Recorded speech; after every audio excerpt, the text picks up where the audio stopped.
Well, thank you so much, Sarah, for being here on the Magic of Cozy's podcast.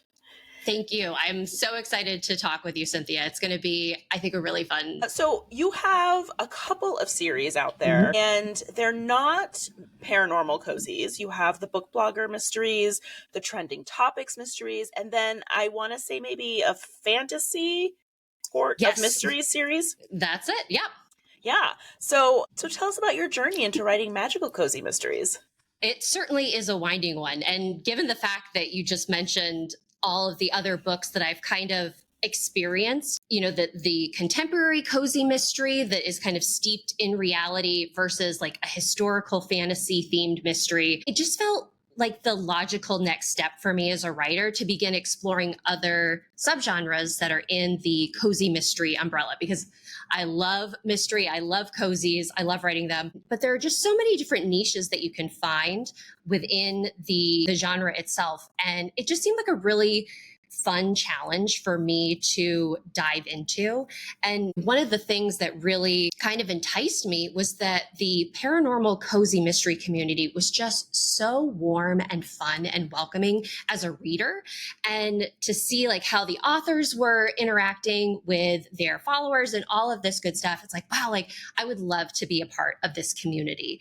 And with the essence of magic and coming up with a world that you can dive into and these rules that everybody is bound by, it just seemed like a really exciting challenge. And it also came at a time that the world was kind of going through some things with the COVID lockdowns. And I really needed a place that I could escape to and find peace given everything that was going on, where everything would be okay. And so writing a world where maybe special abilities are helping out with everything being okay was just really, really therapeutic for me. And I'm happy to have discovered Hazel and Poppy and the town of Crucible when I did.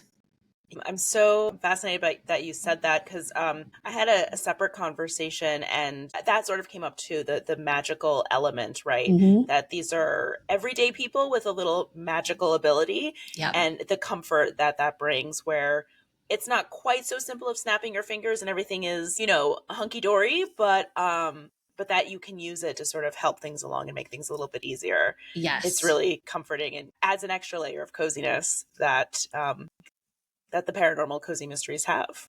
It's like a little cheat that our characters have, but in having that extra boost to help them solve the mystery, it brings along a world of complications with it. So it's not like everything is smooth sailing for them when they're on this case, but it's just an added complication that is really fun to dissect.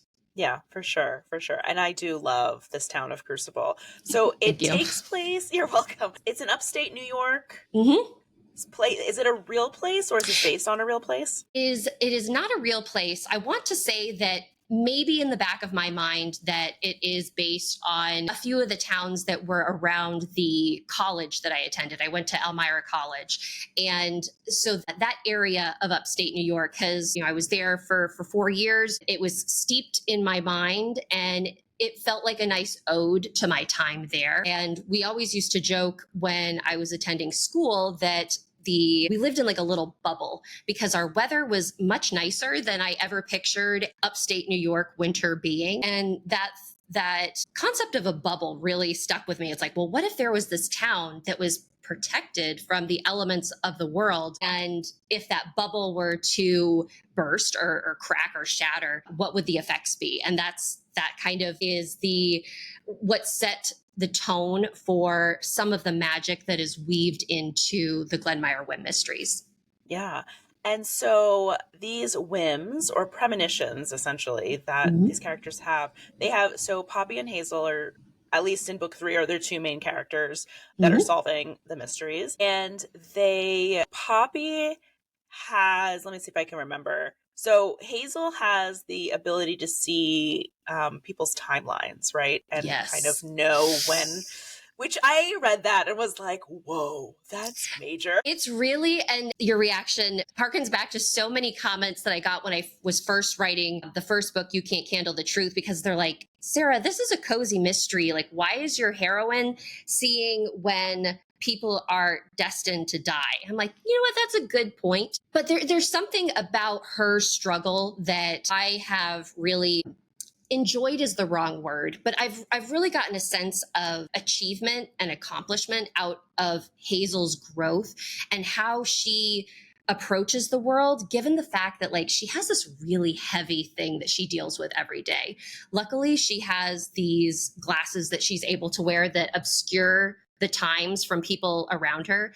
And in my mind, just to like give your listeners context, this countdown just kind of is a glowing clock that hovers above the heads of everybody around her. And so with these glasses, she's able to live a moderately normal life. She just has to be very careful that they don't slip. However, when they do slip, it causes severe issues and chaos. And it is actually how Hazel got involved in solving mysteries in the first place, because she has since learned with these abilities that she has that she cannot tell or the timeline, whatever force is controlling someone's countdown left on Earth, does not account for the fact that a human could intentionally destroy that time. And the fact that if somebody is murdered, that is not reflected in their countdown.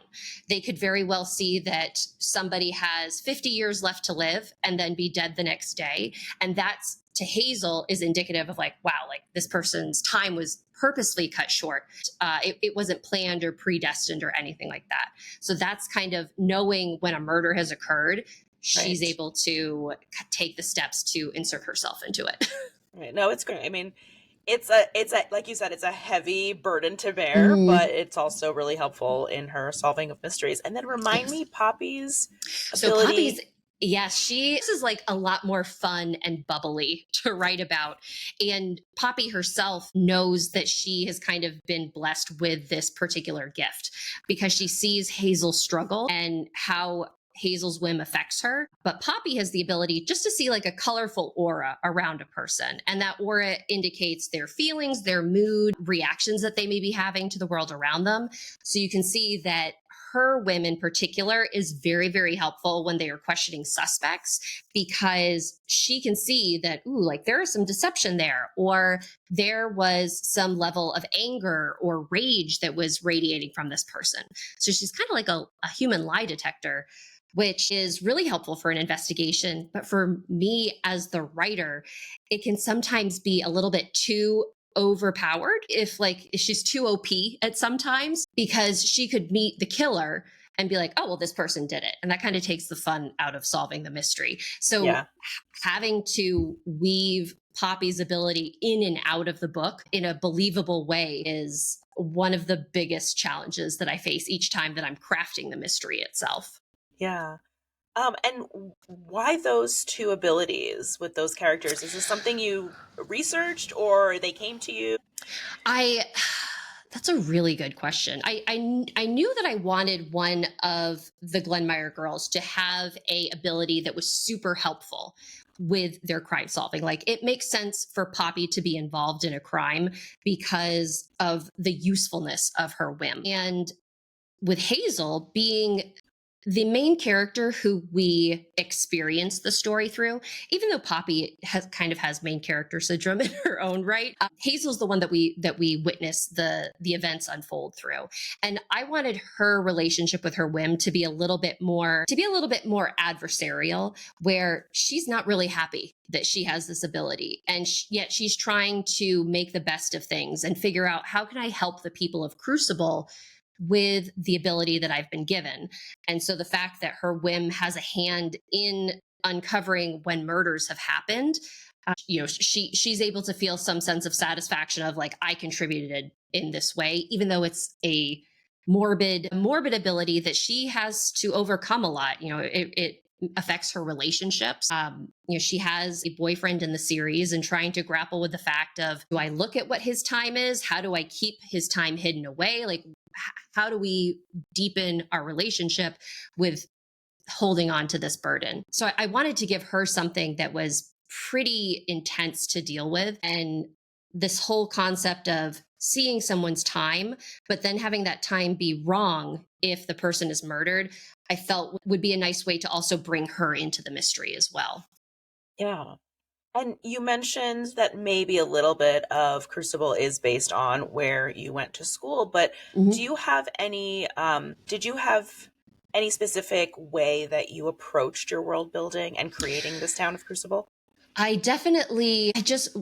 of the things that I really strive for in all of my books is I want to create a community that is welcoming, that is warm, that accepts people for who they are, because I don't need that negativity in my worlds. I'm already dealing with a murder. So it's like, I don't need any more angst or confrontation to be having within the town. So the thing that I strive for most is just creating a place that everybody feels safe and welcome and that they want to keep coming back. When it comes to structuring the actual town, there are definitely some staples that you'll kind of find in all of my cozy mysteries of, it has a bookstore, it has a coffee shop, it has kind of a general store where you can go and do some of your sleuthing because everybody is gathering in these specific places. But for Crucible in particular, I wanted to have these like layers of paranormal elements to the town, even though the town itself is not steeped in magic. It's just something that has grown organically out of the individuals that live there. So we have Cold Cauldron Brewing, which is one of my favorite places for my characters to go. And that nod to witchcraft and the fact that the proprietor has his walls covered with any type of supernatural item that you could think of. So, and there's an irony to it because there are several people in the town that really love the paranormal, but they have absolutely no idea that there are paranormal people among them, which I think is a fun way to set the scene in a cozier manner where there's like this town secret, but so few people are in on it. Yeah. And I mean, with a name like Crucible, I mean, Mhm. if you know your plays and your literature, then it's got to be Yeah. a little element of There paranormal in there. and knowing the history that Hazel and her family have, and it's not something that I've too deeply told readers in each of the books. It's just kind of like a cursory. This is where the Glenmyres came from. The fact that their ancestors came from Massachusetts around the time of the Salem witch trials sort of lends itself to the historical elements that are at play concerning witchcraft within our country, and being able to kind of build lore upon those instances. Even though Hazel and Poppy are not witches, they're not witches, Right. if that makes sense. Yeah, no, absolutely, absolutely. So, what advice would you give to aspiring authors who are interested in writing magical cozy mysteries? Well, the first one is do it. Just if you have an idea, make it happen. Find a way to carve out some time to explore your imagination and have fun with it. But maybe on a more practical note, I would suggest that when you're developing your idea and bringing to life the characters that you intend to share with your readers, consider what fresh or new approach that you can bring to the genre that's still recognizable to readers who are already loving paranormal cozy mysteries. I think, we're always told as writers of you have to have a hook when you are writing a book, and knowing what you can bring, what new ideas, what new approach you can bring to the table, I think is a really strong way to set yourself up for success. And that, when I was developing the Glenmyre Whim Mysteries, that was one of my goals, where I wanted a veteran reader of the genre to be like, hey, like this is a new way to approach magic, rather than kind of reiterating something that's already been done. And so that, I think, would be, take the time to know what's out there and discover how you can bring something new to the table. Yeah, that's some great advice. So, we're going to switch gears on the questions a little bit. Mm-hmm. And so, what is your definition of magic? I love magic, and I love anything that it can remotely touch. But for me, I think what magic is, it's a life that doesn't have any boundaries. It's a world that anything can happen in. It helps explain the unexplainable, but it also can help someone overcome even what seems to be the most insurmountable hurdle. And it's something that's all around us. And however you harness it is, I think, where the magic takes you. That's a great answer. If you could have a magical power or ability, what would it be and why? Ooh. All right. So I think from an altruistic standpoint, I think I would like the ability to like make everyone in the world kind to one another. I think that a majority of the world's problems could be solved if we just all approached issues from a place of kindness rather than like gain and self-centeredness. So that would be like one thing that like, if I had the ability to do everything, I would probably take that route. But if I had to do something for myself or something that is an actual like ability, I would love to be able to teleport, I think, because I love going on adventures, but I absolutely hate driving or traveling or play. Like I hate traveling to them. So it'd be nice to be able to go from point A to point B relatively quickly, even though none of the Glenmyres would have the ability to do teleportation because their whims are kind of, they don't defy physics, I guess. But if I had to pick a power, it'd definitely be teleportation. Teleportation or time travel is the number one answer. I would. Oh, time travel, though, could get really, really tricky, I think. It hurts my brain. I mean, there are just some scenes where, like, with these little powers that my characters have, that I get a headache of trying to figure out, well, like, couldn't they do X, Y, and Z? Or why aren't they doing this line of questioning versus that line of questioning? But I can't imagine, like, having to have time travel involved. That'd be very hard to keep track of. Oh, I've tried reading thrillers where it takes place in different times, or you get different time perspectives. And as the reader, I'm like, I realized those weren't really for me because I'm like, I need to write down notes, and then I get sucked into writing the notes and then not paying attention to the story. So I'm like, okay, not the genre for me. But I applaud those authors who can do that because it's a lot. Being able to keep track of it all is, to me, I get so overwhelmed by so many books that are out there because I'm just thinking of it from a writing standpoint and being like, how did they get this from their head onto paper? Like it boggles. I mostly read cozies with like a little splattering of thrillers here and there. I will never get through all these books and all these series. Not that I'm trying, but there's so much to read out there. People who say they don't read, I just don't understand. It's like you just haven't found the right book or genre for you. Exactly. You just haven't found what makes you tick. So what's your favorite way to get cozy with a book? So in particular, this time of year is like my favorite time to be reading. I love reading outside. There's nothing better for me than, having an iced drink, sitting on the porch, having my dog out with me, and just letting the world fade away. There's something about the sun and reading that if the sun's up, I have to be outside taking advantage of it, whether it's reading a draft or reading somebody else's book. Outside is like my go-to, which is why like I have such a hard time in the winter. I have to really like pile on the blankets, get the hot chocolate, have like a heat pack, make it like as cozy as possible so that I can kind of continue and feel that I'm getting the same joy that I get from reading outside. So what are you reading right now? Do you have any book recommendations for our listeners, cozy or not? I'm glad that you said cozy or not, because I have a lot of different recommendations. I find that, I read so many cozy mysteries before I began writing them. And I feel like right now it's really helpful for me to read outside of the genre at times, just so that I can kind of stay fresh with my perspective and not get like too far down the rabbit hole with ideas for my own work while I'm reading and trying to solve the mystery and all of that good stuff. But there are definitely some cozies that have come out recently that I like. You couldn't stop me from reading them. I am a big fan of Denise Swanson. She is the reason why I even like discovered cozy mysteries in the first place. I absolutely love all of her books, but for paranormal lovers, she has her Forever Charmed mysteries. And the latest book that I'm catching up on the series right now is called A Right to Bear Charms. And it's book 2. And it's like I love a good cozy mystery title pun. Hers are just, they take the cake. So definitely would recommend that. Alison Brooke just released her final haunted library mystery.